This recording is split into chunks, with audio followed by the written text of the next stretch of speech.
درنو دوستانو، کوم کور چې تاسو وینئ دا د احمدشاهي کندهار په لومړۍ ناحیه کې موقعیت لري، د شاهي طبیلې په نامه باندې، چې دغه تقریبا په اوله ناحیه مربوط کیږي. دغه کور تقریبا زیاتې برخې د دې کور څه نه څه تخریب شوي دي، او کور د احمدشاهي ښار له پاتې شونو څخه دی، چې ځینې برخې یې په هماغه پخواني حالات باندې پاتې دي. او که موږ تاسو ګورو په دې کې ځینې کمان ډوله وطاقونه او ځینې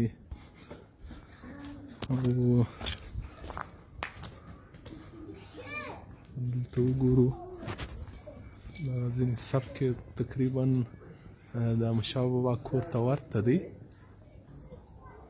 دغه ساحې هم ټولې پخوانۍ دغه دي، او ځینې هم خرندونه لري چې په پخوانیو ځینو یا هغه ساحو چې هغه به وروسته څخه بندېدل ته خرند استفاده کوه.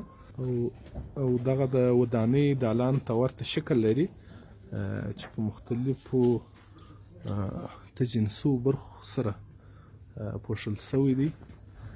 او بیا دا د زیرزمینۍ دغه دی دالان دی، او بیا پورته بل دالان هم لري. که تاسو ګورئ په ډېر ښه ډول باندې تزیین شوی دی، او یو بل بغل ته دوی زولې لري چې دغه زولو باندې د دغه دالان شاوخوا متشکله